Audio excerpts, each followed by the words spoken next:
አቤል እባላለሁ። ሌባ ነኝ። አትደንግጡ፣ ሌባ ነኝ። ብዙ ጊዜ ሰዎች ሌባ ነኝ ስላቸው ይደነግጣሉ። ለምን ግር እንደሚላቸው አላውቅም። በእርግጥ መስረቅ ወንጀል ነው። ቢሆንም አሁን ባለንበት ዘመን መስረቅ እንደ ጽድቅ የሚቆጠርበት ሰዓት ነው። ታዲያ እኔ ሌባ ነኝ ብል ምንድነው ስህተቱ? መስረቄን ስላመንኩ ነው ወይስ እንደሌላው ለህዝብ ነው የምሰራው እያልኩ ስሜን መካብ አለብኝ? ወይስ ሌብነትን ስሙን ቀይሬ የሥራ አስኪያጅ ነኝ ልበል? ብቻ ተውት። ሌባ የሚለው ስም ተመችቶኛል። የምሰርቀው ከተረፋቸው ላይ ነው። ለምን አትሉኝ? ማካፈል ስለማይወዱ ወይም ደግሞ ሲያካፍሉ መመስገን ስለሚፈልጉ ያናድዱ። ይህ ብቻ አይደል። በልጅነት እድሜ ሁሉንም የኔን ጊዜ የሰረቀኝ ይመስለኛል። እንዴት ማለት ጥሩ። ልጅ ሆኜ አንድ የሀብታም ልጅ ጓደኛ አደረኩ። ከዛም የሱ ቤተሰብ እኩያዬን እንድፈልግ ነግረው አባረሩ። በዚህም ሳያበቃ የማያልፍለት ድሃ ብለው ተረቱብኝ። በልጅነት እድሜ ሞራሌን፣ ጓደኛዬን፣ ሁሉ ነገሬን ሰረቁ። ከዛ ጊዜ አንስቶ የነሱ የሆነ ነገር ሁሉ ያምረኛል። የራሴ ላረገው ፈልጋለሁ። ለዛም ነው ሌባ የሆንኩት። አንድም ቀን ግን ከድሃ ሰርቄ አላውቅም። ምክንያቱም ሌባ እንዴት ሌባን ይሰርቃል? ታዲያ ማንን እንደምሰርቅ ታውቃላችሁ? ሀብታም የሚባሉት የሰው ስብዕና የሌላቸው ድሃ ሰው መስሎ የማይታያቸው ከሰው ይልቅ ለቁስ የሚጨነቁትን እነዛን ሰዎች ጥሩ አላረኩም ትላላችሁ? ይልቅ ሰዓት የደረሰ መሰለኝ። ይሄኔ አንዱ ሀብታም እንቅልፍ አጥቶ ይጠብቀኝ።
ነቃሽ?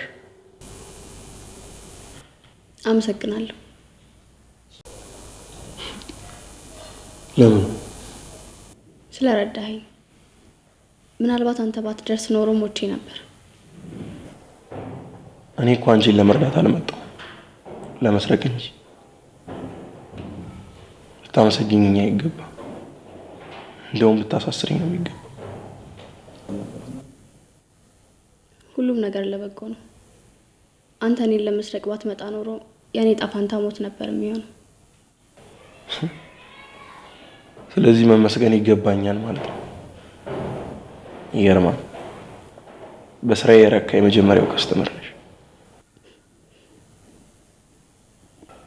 እኔ የምለው ቆይ ምንድን ነው የሚያምሽ? ደም ግፊት አለብኝ፣ ከዛ ማይግሬን። ታዲያ የሁሉ በሽታ እያለብሽ እዚህ የሚያክል ቤት ውስጥ ብቻሽን እንዴት? ብትሞቺስ? ለኔ የሚሆን ሰው ጠፋ። ሁሉም የሚጠጋኝ ለገንዘብ፣ እኔ ያለኝን ነገር ለመውሰድ ነው እንጂ እኔን መርጠው አይደለም። ሁሉም እንደኔ ናቸው ማለት ነው? አንተ ትሻላለህ። እንዴት? ሳታቀኝ ሳትግባባኝ ሰው ስለሆንኩ ብቻ አይደል የረዳኸኝ? የመጣህበት ጉዳይ ቢበልጥብህ ኖሮ ትተኸኝ ትሄድ ነበር። እኔ እኮ ብቻሽን ስለሆንሽ ነው የረዳሁሽ። ብዙ ጊዜ ሰዎች የሚጠጉኝ ብቸኝነቴን ሊጠቀሙበት ነው። እንዴት? ያለኝን ነገር ከኔ ለመውሰድ፣ ለመንጠቅ። ታዲያ ምን ያርጉ? ለሁሉም እንደኔ አይነት ልብ ካሳየሽ ትክክል ናቸው። አልገባኝም። የሚሰርቅሽን ሌባ ካመሰገንሽ ለእነሱማ ያመሰገንኩ እኮ ስለረዳኸኝ ነው። ቆይ ግን ከአንቺ ለመስረቅና ለመውሰድ ለምን ፈለጉ? የምትወዳቸው ሰዎች ከአንተ ይልቅ የሚወዱት ያለህን ነገር ሆኖ ያውቃል? አይ እኔ እንኳን ምንም ነገርም ጓደኛም የለኝም፣ አላጋጠመኝም። እንደዛ ካልሆነ ብነግርህም አትረዳውም። ቆይ ግን ይሄን ያህል ሰዎች ከጎዱሽና ለመንጠቅ የሚቀርቡሽ ከሆነ ለምን አትተያቸው? ብቸኝነትን እፈራዋለሁ። ብቸኛ መሆን አልፈልግም። ይሄን ያህል ብቸኝነት ያስፈራሻል? አዎ። እኔ ግን ከሰው ከመቀላቀል ብቸኝነት ይመርጣል። ለምን? ከሰው አይደል የተፈጠርከው? ሰው እንዴት ይሸሻል? ከራሴ የሚለዩኝና ጊዜን የሚሰርቁብኝ ይመስለኝ። ሁሉም ሰው እኮ መጥፎ አይደለም። ደግሞ ሁላችንም ውስጥ ትንሽ ጥሩነት፣ ትንሽ ደግሞ መጥፎነት አለ። መርጠን የምናሳድገው ራሳችን ነን። ይሄ ደግሞ ምን የሚሉት አባባል? ተመልከት ራስህን። እዚህ የመጣኸው ለመስረቅ ቢሆንም እኔን ረዳኸኝ። አየህ፣ ትንሽ ጥሩነት፣ ትንሽ ደግሞ መጥፎነት የሚባለው ይሄ ነው። ቆይ ታዲያ በዚህ ተስፋ ራስሽን ከብቸኝነት ማዳን የምትችይ ይመስልሻል? እኔ እንጃ፣ ግን እሞክራለሁ። ተስፋ አልቆርጥም።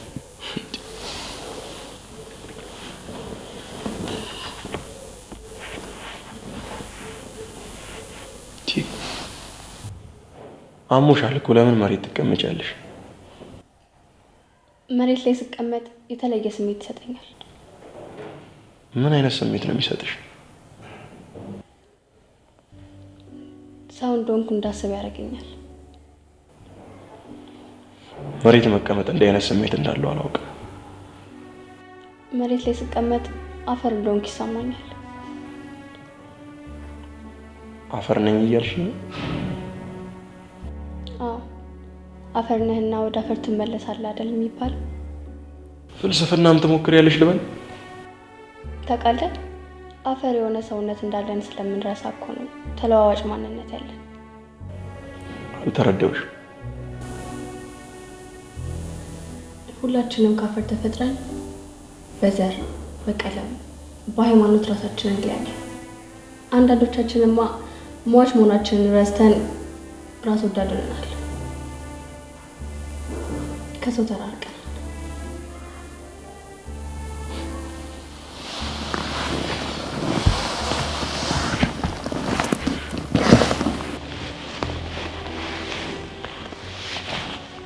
እውነት ለመናገር መሬት ላይ መቀመጥን በዚህ መልኩ ተረድቼው አላውቅም። አንድ ነገር ልጠይቅህ? ጠይቂ። ወደፊት ምን መሆን ነው የምትፈልገው? ንገረኝ ካልሽኝ ወደፊት እንደዚህ አይነት ቆንጆ ቤትና ንብረት ነው ማፍራት የምፈልገው። ከዛ ከራሴ ጋር ማጣጣም። ምን ነው ሳቅሽ? ምንም። እስቲ አንቺ ንገሪ። የኔ ከአንድ ጥሩ ሰው ጋር ጥሩ ምሽት ማሳለፍ። አይ አለመገጣጠም እንዴ? ቆይ ለምን? አንተ ለአንድ ምሽት ጥሩ ሰው ሆንልኝ፣ እኔ ደግሞ ያለኝን ላካፍል። ማለት የምትፈልገው ንብረት አይደል? አዎ። የምትፈልገውን ልስጥ፣ የምፈልገውን ስጠኝ። እንዴት? እኔ አንድ ሀሳብ አለኝ።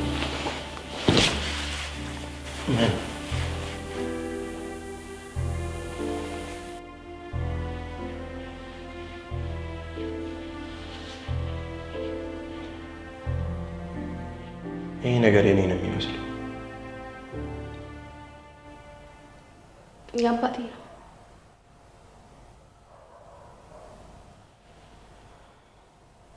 ቤተሰብሽ ላይ ስለተፈጠረው ነገር አዝናለሁ። ችግር የለም፣ እንቀመጥ።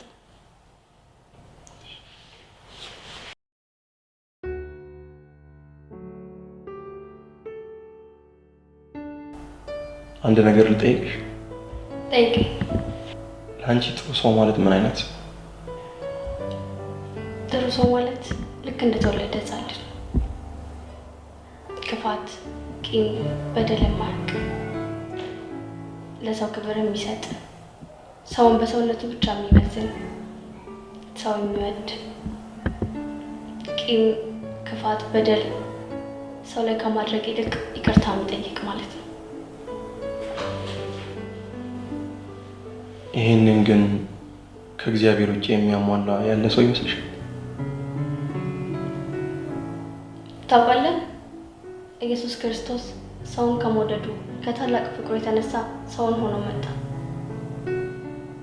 አየህ፣ የተሰጠንን ማንነት መቀበል ስለከበደን እንጂ ጥሩ ሰው ለመሆን ሰው መሆናችን ብቻ በቂ ነው።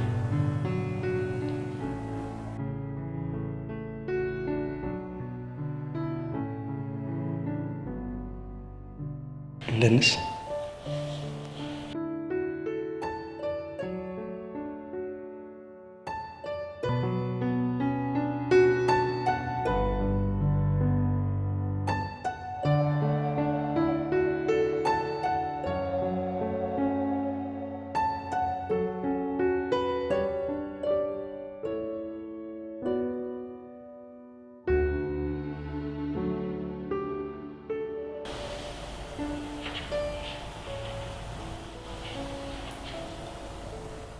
ቆይ ግን እኔም ጥሩ ሰው መሆን የሚችል ይመስልሻል? ከሞከርክ።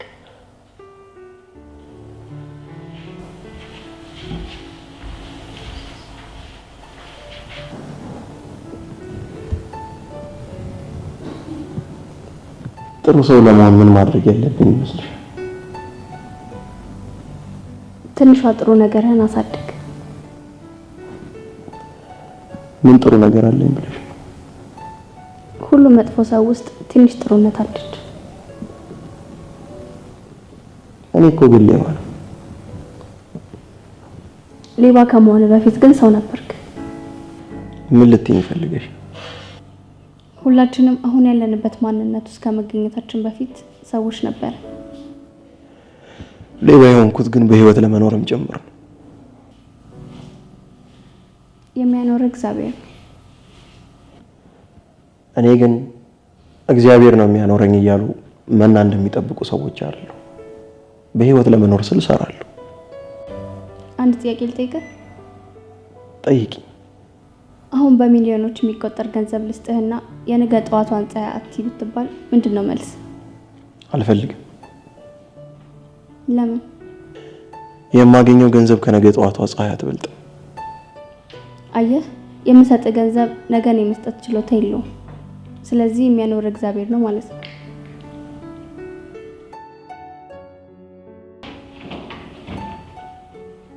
እና ዝም አልክተኛ? ተጨማሪ ጥያቄ አለኝ። ጠይቂ። ቆይ ምን ያስደስትሻል? በህይወት መኖር ያስደስተኛል። በቃ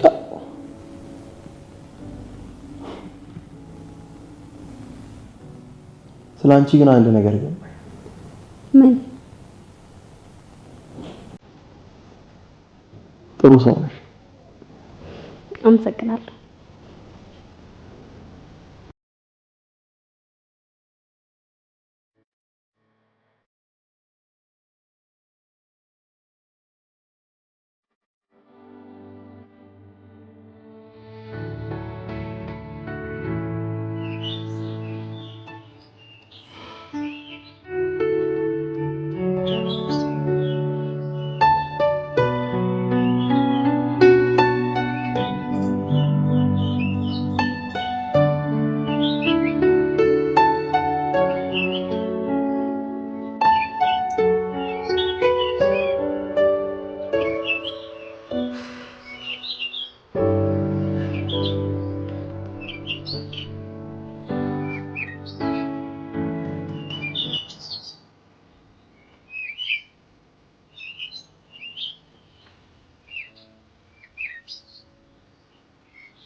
የጧቷን ፀሐይ አንተ ለማየት ታድለሃል።